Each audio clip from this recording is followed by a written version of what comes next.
ভালোবাসার ধ্রুবতারা পর্ব 18 লিখেছেন সাদিয়া ইসলাম নূর। রাত প্রায় 12টা ছুঁই ছুঁই। চৌধুরী বাড়ির ড্রয়িং রুম যেন উষ্ণ এক আবহে জমে উঠেছে। রঙিন আলোর ঝলক। চৌধুরী বাড়ির ড্রয়িং রুমে যেন মানুষে পরিপূর্ণ।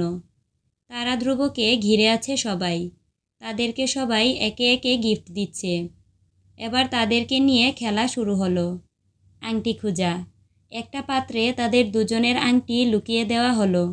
তাতে দুধ, আলতা আর গোলাপের পাপড়ি মেশানো। এবার তারাকে ধ্রুবর আর ধ্রুবকে তারার আংটি খুঁজে পেতে হবে। যে আগে খুঁজে পাবে সে বিজয়ী। তারার দলে আনায়া, স্নিগ্ধা, জাহানারা বেগম, মায়া বেগম সবাই। ধ্রুবর দলে ইশাক, আরিয়ান, ইরান আরও অনেকে। সবাই অধীর আগ্রহে বসা কে জিতবে। এদিকে তারার মরে মরে অবস্থা। ধ্রুবর হাত বারবার তার হাতে লাগছে। ধ্রুবর স্পর্শে তারা যেন বারবার কেঁপে উঠছে। তারার পৃথিবী যেন থেমে গেছে। আর এদিকে ধ্রুব তারার দিকে এক নজরে তাকিয়ে আছে। কিছুক্ষণ পরই তারা বলে উঠল, পেয়ে গেছি। তারার দলের সবাই চিৎকার করে উঠল, তারা, তারা, আমাদের তারা জিতে গেছে। আর ধ্রুবর দলের মুখগুলো হতাশায় ভরে উঠল। ইশাক, ভাইয়া, এটা কিন্তু চিট। তুমি ইচ্ছা করে তারাকে জিতালে কেন? চিট করেছ। আনায়া, না, হারলে তো এমন কথাই বলে সবাই। আমাদের তারাই উইনার। দুই পক্ষের ঝগড়া শেষে তারা, ধ্রুব দুজন দুজনকে আংটি পরিয়ে দিল। এবার বসে আয়নার আসর। তাদের দুজনকে একটা আয়না দেওয়া হলো। তারা ধ্রুবকে দেখে যেন চোখ সরাতে পারছে না। ধ্রুবও তারার দিকে পলকহীনভাবে তাকিয়ে আছে, যেন চোখের মাধ্যমে তাদের কথা চলছে। স্নিগ্ধা, আচ্ছা, এবার খেলা শুরু করা যাক। সবাই চিৎকার করে বলে উঠল, হ্যাঁ। আচ্ছা তারা, তুই আয়নায় কি দেখোস? তারা কত সময় চুপ থেকে কাঁপা কাঁপা গলায় বলে উঠল, আমার সারা জীবনের বেঁচে থাকার অবলম্বন। সবাই হাতে তালি দিল। বাহ, তারা সুন্দর। এবার আমাদের সেই হিরোর পালা। তো জিজু, আপনি কি দেখেন? যেন চারিদিকে নিস্তব্ধতা। ধ্রুব হঠাৎ বলে উঠল, আমার অপেক্ষার ফল, আমার পুরো পৃথিবী, আমার ভালোবাসার ধ্রুবতারা। সবাই এবার চিৎকার দিয়ে বলে উঠল, ও। তারা তখন বাকরুদ্ধ হয়ে গেল। তার ধ্রুব ভাইয়া তাকে পুরো পৃথিবী বলেছে। তারা লজ্জায় লাল হয়ে গেল। সে নিচু হয়ে নিচে তাকিয়ে থাকে। তারা লজ্জায় লাল হয়ে চোখ নামিয়ে নেয়। স্নিগ্ধা বলে, উঠে আয়। আহা, আমাদের তারা এত লজ্জায় টুইটুম্বুর। এত লজ্জা পেতে নেই তারা। তারা ধ্রুবকে আবার ড্রয়িং রুমে বসানো হলো। বাড়িতে যে মোমো নেই, সবার মাথা থেকে যেন বের হয়ে গেল। কিছুক্ষণ পর মোমো, নুমান এসে মেইন দরজায় দাঁড়ালো। ঠিক তখনই দরজার দিকে চোখ পড়ল সবার। দেখা গেল মোমো আর নুমান দাঁড়িয়ে আছে। মোমো আফসানাকে দৌড়ে এসে জড়িয়ে ধরে কান্না শুরু করলো। আফসানা, কি হয়েছে মা তোর? আর তোর গলায় এমন মালা কেন? বলতে বলতে তার চোখ গেল এখনও দরজায় দাঁড়িয়ে থাকা নুমানের উপর। কি হলো মোমো? তোর আর ওর গলায় মালা কেন? কি হয়েছে বল? মোমো কিছু না বলে অঝরে কান্না শুরু করলো। মোমো, কি হলো তোর? বল। খালেদ সাহেব, কি হলো মামুনি? কি হয়েছে? নুমান বাবা, কি হয়েছে? তুমি তো কিছু বলো। মিজান সাহেব, বলো মোমো, কি হলো? কি হয়েছে? এভাবে কান্না করছো কেন? তারা ধ্রুব অবাক হয়ে বসে আছে। নুমান দরজার সামনে কাচুমাচু হয়ে দাঁড়িয়ে আছে। নুমানের চোখ ধ্রুবর চোখে পড়তেই ঠোঁটের এক চিলতে হাসি ফুটে উঠল। সে যেন ধ্রুবকে বলছে, দেখলি, বলেছিলাম না তার সাথেই বিয়ে করব। করে নিলাম মামা। ধ্রুব নুমানের ইশারা বুঝতে পেরে মুচকি হাসল। মা, আমি বিয়ে করেছি নুমানের সাথে। মমর কথাই যেন পুরো বাড়ি নিস্তব্ধ হয়ে উঠল। সবার মুখের হাসি যেন এক নিমিষেই শেষ। মমো কি বলছে? আফসানা, মমো, তুই কি বলছিস? তুই নিজে বুঝতে পারছিস? হ্যাঁ মা, তোমরা যা শুনেছ সেটা সত্যি। সঙ্গে সঙ্গে মমর গালে আফসানা সজোরে চর বসিয়ে দিল। হ্যাঁ, বিয়ে করেছি। কি করব? তারা তো আমার থেকে ধ্রুবকে কেড়ে নিয়েছে। আমি তো ওর থেকে পিছিয়ে থাকবো না। তাই আমিও নোমানকে বিয়ে করেছি। ওকে তো দেখতে ভালোই, ভালো চাকরি করে। ও আমাকে সুখে রাখবে। ও যেহেতু আমার পছন্দ, তোমাদেরও তো সমস্যা হওয়ার কথা না। আফসানা শেখ মারতেই যাবেন, কিন্তু খালেদ সাহেবের কথাই থামলেন। শোনো আফসানা, যেহেতু আমি নোমানকে চিনি, ধ্রুবর ভালো বন্ধু, একটা ভালো এবং ভদ্র ছেলে, তাহলে আমরা বিয়েটা মেনে নিতে পারি।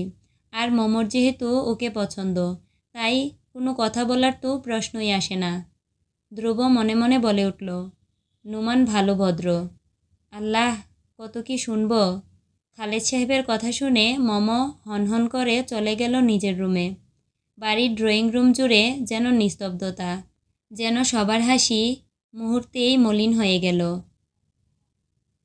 সকল ঝামেলার অবসান ঘটিয়ে সবাই রুমে গেল। তারাকে ধ্রুবর রুমে দেওয়া হলো। ঘরটা সুন্দর করে সাজানো, চারিদিক দিয়ে গোলাপের সুবাস, তার মাঝে বসা তারা। একদিকে আনায়া, স্নিগ্ধা, ইশাক, ইরান, তারা এখনও ধ্রুবর রুমের সামনে বসা। তাদের দাবি না মানলে ধ্রুবকে কোনোভাবেই ভেতরে যেতে দেবে না। রাত তখন 2টা। তারা এখন ধ্রুবর অপেক্ষায়। তারার ভাবতেই অবাক লাগছে, সে এখন থেকে ধ্রুবর রুমে থাকবে। এখন থেকে ধ্রুব তার সব। তারা লজ্জায় লাল হয়ে গেল, কিন্তু সেই সাথে এক অজানা ভয়, এক অনিশ্চিত কাঁপুনি। কি হবে? তারা ভয়ে ভয়ে বসে আছে। এখনও তার পরনে শাড়ি, গহনা। কিছুক্ষণ পরই ধ্রুব আসলো। তার পরনে এখনও শেরওয়ানি। তাকে এখনও অনেক সুন্দর লাগছে। তারা এক নজরে ধ্রুবর দিকে তাকাতেই চোখ মিলল। তারা লজ্জায় চোখ নামিয়ে নিল। ভাইয়া, কই যাও?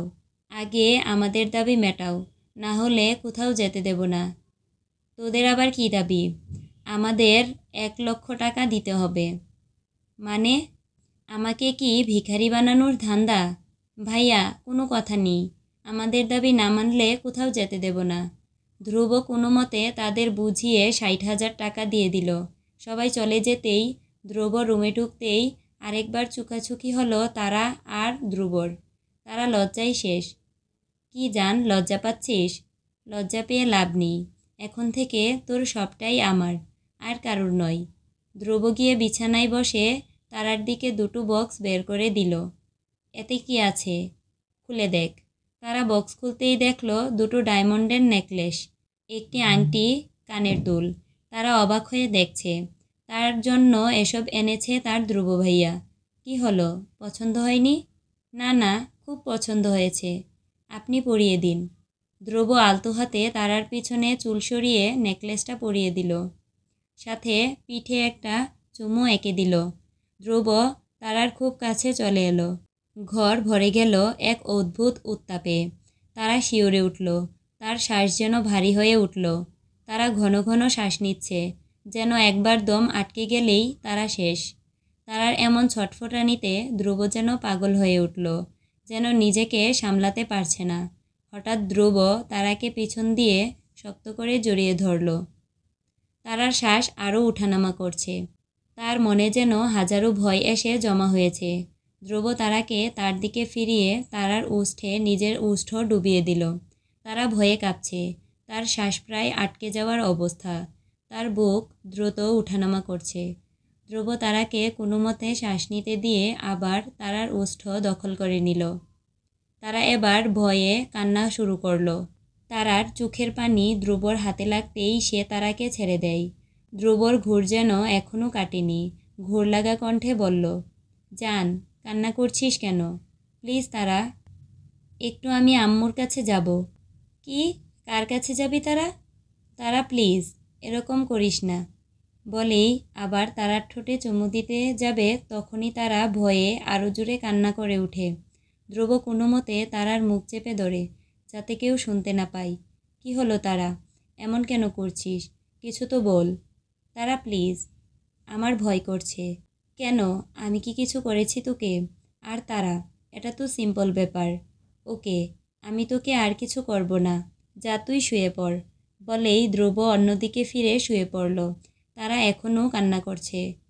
জান, কি হলো? আবার? সরি, এবার তো বল কি হয়েছে। আমার আমার আসলে পিরিয়ড হইছে। আমি আপনাকে কষ্ট দিতে চাইনি। এই কথা তুই তো আগে বলবি জান। আর কে বলল আমি কষ্ট পেয়েছি? আজকে আমি কোনো কষ্ট পাবো না, কারণ আজকে আমি আমার জানটাকে পেয়েছি, আমার তারাকে। এবার এই শাড়িটা খুলে একটু ঘুমা। এত ধকল গেল আজকে।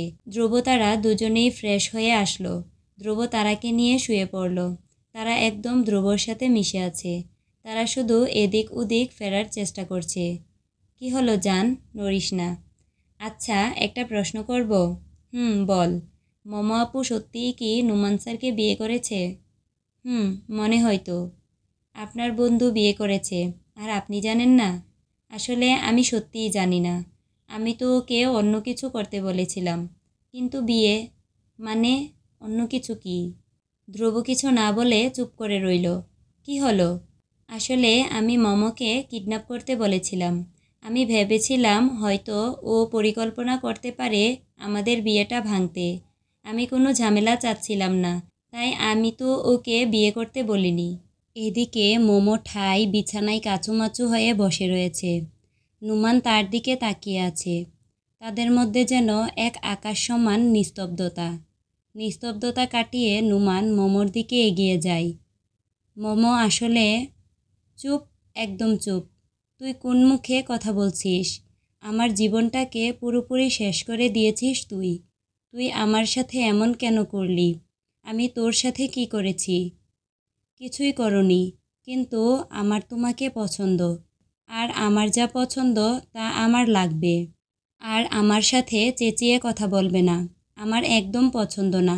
দুপুরের কথা সবসময় মনে রাখবে, বলেই রাগে গজগজ করে বেরিয়ে গেল। মোমো সেখানেই ঠাই দাঁড়িয়ে রইল। সকাল 6টা। সবাই গভীর ঘুমে ব্যস্ত।